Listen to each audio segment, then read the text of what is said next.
पाहत आहात Loksamiksha news network आणि या आहेत आजच्या सुपरफास्ट न्यूज। या बातमीपत्राचे प्रायोजक आहेत नंदिनी कलेक्शन, फक्त महिलांचे परिपूर्ण दालन, माऊली निवास, कल्याण मंडपमच्या बाजूस, यशोधन नगर, परभणी। नमस्कार, मी प्रभू दिपके लोकसमीक्षा न्यूज नेटवर्क मध्ये आपलं स्वागत करतो।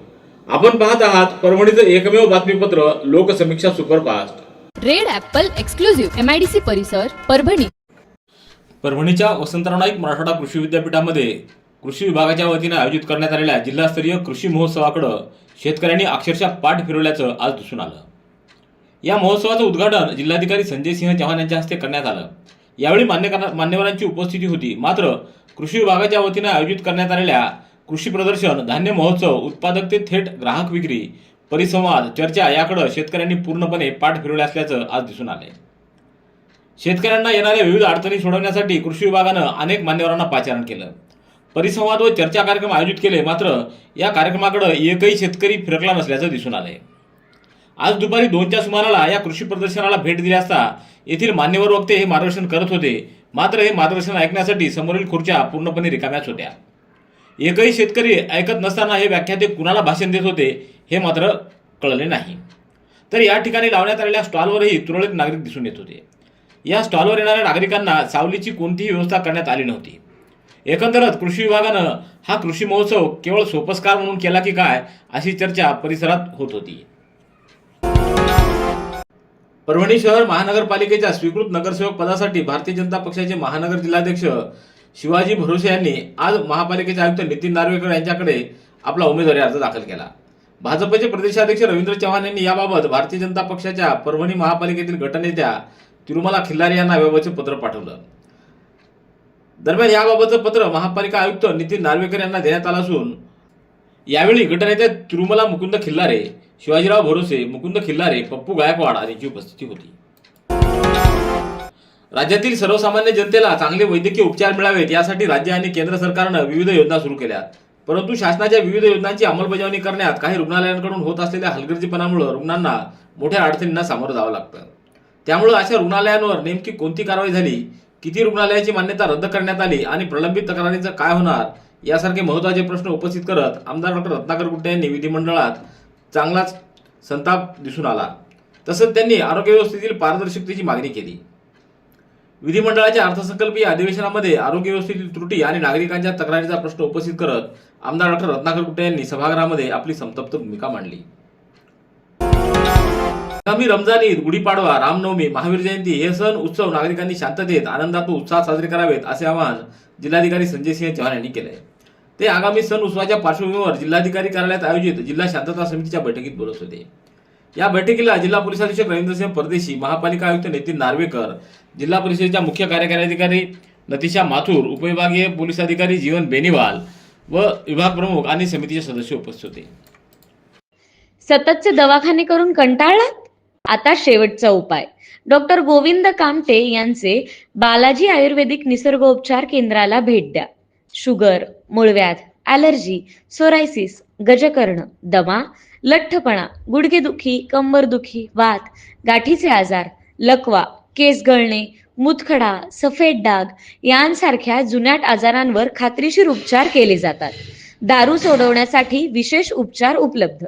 संपर्क डॉक्टर गोविंद कामटे, आयुर्वेद विद्याविशारद, बालाजी आयुर्वेदिक निसर्गोपचार केंद्र, तलाठी कार्यालयाच्या बाजूला, वसमत रोड, परभणी। संपर्क 9921691008। अमेरिका, इस्रायल, इराण युद्धाच्या झळा परभणीतील सर्वसामान्य नागरिकांना आता बसू लागल्या आहेत। परभणीतील गॅस पंप चालकांनी यामुळे आपले दर वाढवलेले दिसून आलेत। परभणीतील अनेक युवक हे LPG ऑटो रिक्षा चालवून आपला चरितार्थ चालवतात। मात्र हे दर वाढवल्यामुळे या ऑटो चालकांसमोर संकट उभं राहिले। विशेष म्हणजे परभणीतील एका पंपावर LPGची किंमत 74 रुपये किलो तर दुसऱ्या पंपावर त्याच LPGची किंमत 85 रुपये लिटर अशी असल्यामुळे पंप चालकांचा मनमानी कारभार समोर आलाय। याबाबत जिल्हाधिकाऱ्यांनी लक्ष घालून पंप चालकांना आदेश द्यावेत, अन्यथा उद्यापासून ऑटो बंद आंदोलन करण्यात येईल असा इशारा संघटनेच्या वतीने देण्यात आलाय। भारताची अर्थव्यवस्था प्रामुख्याने शेतीवर आधारित असून ग्रामीण भागाच्या विकासात शेतीची भूमिका अत्यंत महत्त्वाची आहे। बदलत्या काळात शेतीत आधुनिक तंत्रज्ञानाचा वापर करणं ही काळाची गरज आहे। त्यामुळे शेतकऱ्यांनी पारंपरिक शेतीसोबत आधुनिक पद्धती, तंत्रज्ञान आणि शासनाच्या विविध योजनांचा लाभ घेत शेती अधिक उत्पन्नक्षम बनवावी असं आवाहन जिल्हाधिकारी संजय सिंह चव्हाण यांनी केलं आहे. महाराष्ट्र शासनाच्या कृषी विभागामार्फत आंतरराष्ट्रीय महिला शेतकरी वर्ष 2026 तसंच अन्न आणि पोषण सुरक्षा पौष्टिक तृणधान्य 2026 निमित्त वसंतराव नाईक मराठवाडा कृषी विद्यापीठातील वैद्यनाथ वसतिगृह शेजारील मैदानामध्ये आयोजित जिल्हास्तरीय कृषी महोत्सवाच्या उद्घाटन प्रसंगी ते बोलत होते. यावेळी doctor Rakesh Ahire, doctor Khizar Baig, doctor Kailas Dakore, JR Khokad, MR Shaikh, Daulat Chavan आदींची उपस्थिती होती. राज्यामध्ये उद्या मंगळवार 17 मार्च पासून 20 मार्च पर्यंत विदर्भ, मराठवाडा, खानदेश आणि मध्य महाराष्ट्रातील विविध भागांमध्ये दुपारनंतर ढगाळ वातावरण निर्माण होऊन मेघगर्जनेसह वादळी पाऊस आणि काही ठिकाणी गारपीट होण्याचा अंदाज हवामान विभागाने वर्तवला आहे. मंगळवारी वादळी पावसाची सर्वाधिक शक्यता राज्यातील दक्षिण भागामध्ये राहील. यात विदर्भ, मराठवाडा आणि मध्य महाराष्ट्रातील दक्षिणेकडील जिल्ह्यांचा समावेश असून प्रामुख्याने तेलंगणा आणि कर्नाटक सीमेजवळील भाग प्रभावित होण्याची शक्यता आहे. तर 18 ते 20 मार्च दरम्यान वादळी पावसाची तीव्रता आणि क्षेत्र वाढण्याची शक्यता आहे. या काळात विदर्भ, मराठवाडा, खानदेश आणि मध्य महाराष्ट्रातील ठिकठिकाणी ढगाळ वातावरणासह वादळी पावसाची शक्यता असून काही जिल्ह्यात गारपीट देखील होऊ शकते असा अंदाज वर्तवण्यात आला आहे. शरीराला निरोगी ठेवण्यासाठी जसं रक्त अत्यावश्यक असतं तसंच मेंदूला चैतन्यशील ठेवण्याची ग्रंथांची साथ आवश्यक असते.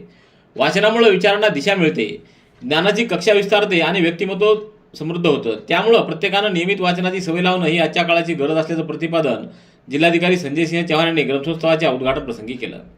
तर काळानुसार नवे तंत्रज्ञान येतच राहणार, मात्र त्या बदलातही वातावरणातही वाचनाचं महत्त्व कमी होणार नाही, कारण वाचन माणसाला विचारांनी समृद्ध करते असं प्रतिपादन कवी प्राध्यापक इंद्रजित भालेराव यांनी केलं. उच्च व तंत्र शिक्षण विभाग, राज्य ग्रंथालय संचालनालय आणि जिल्हा ग्रंथालय अधिकारी कार्यालयांच्या संयुक्त विद्यमानं परभणी शहरातील वसमत रोडवरील जिल्हा ग्रंथालय कार्यालयाच्या परिसरामध्ये आज 2 दिवसीय परभणी ग्रंथोत्सवाचं उद्घाटन प्राध्यापक भालेराव यांच्या हस्ते संपन्न झालं. अध्यक्षस्थानी जिल्हाधिकारी संजय सिंह चव्हाण होते. कार्यक्रमाला केशव वसेकर, राजेंद्र गहाळ, धर्मराज वीर, सुनील हुसे, अनिल बाविस्कर, जीवन लोखंडे, बालासाहेब देवणे आदींची उपस्थिती होती. Red Apple furniture, smart furniture for smart people. Exclusive Parbhani शहरातील भव्य शोरूम रेड ॲपल एक्सक्लुझिव्ह, भारतातील स्मार्ट फर्निचर ब्रँड आता आपल्या परभणी शहरामध्ये. हो, आता आपल्या परभणी शहरामध्ये. या अंतर्गत ऑफिस, बेडरूम, डायनिंग, लिव्हिंग इत्यादी प्रकारचे फर्निचर आपणास मिळेल.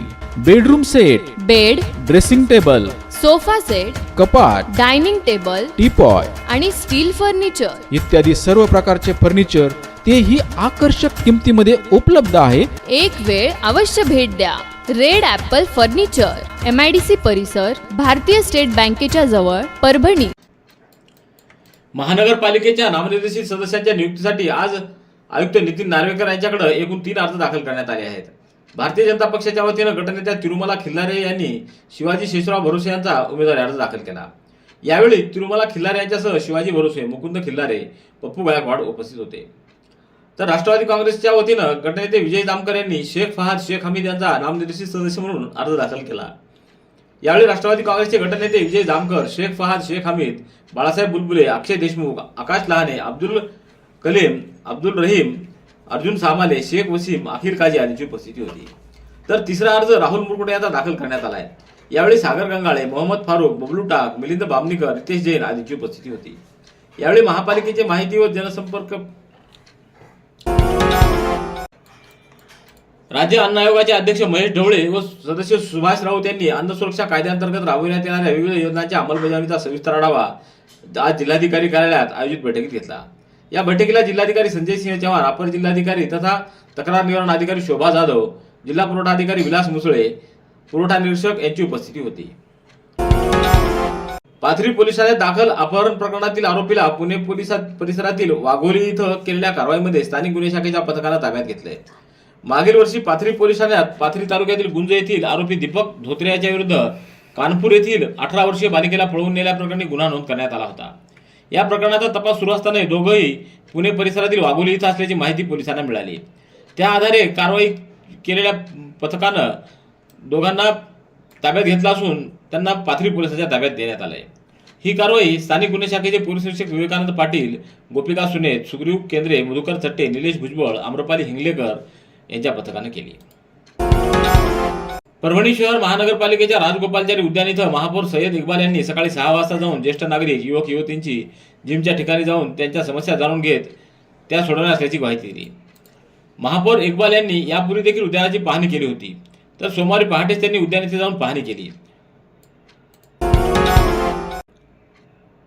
परभणी शहर महानगरपालिकेच्या वतीनं शहरामध्ये मोकाट श्वान पकडण्याची मोहीम सुरू झाली आहे. महापौरांच्या उपस्थितीत या मोहिमेचं उद्घाटन करण्यात आलं. आज दुपारी 3 वाजता महापौर सय्यद इक्बाल, उपमहापौर गणेश देशमुख, आयुक्त नितीन नार्वेकर यांच्या हस्ते हिरवा झेंडा दाखवून उद्घाटन करण्यात आलं.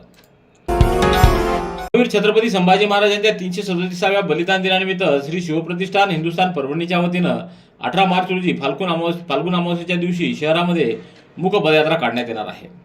शनिवार बाजार येथून सायंकाळी 7:15 या मूक पदयात्रेला प्रारंभ होईल व शहरातील प्रमुख मार्गावरून मार्गक्रमण करत ती छत्रपती शिवाजी महाराजांच्या आश्रमावरून पुतळ्यासमोरील शिवतीर्थ मैदानामध्ये पोहोचेल.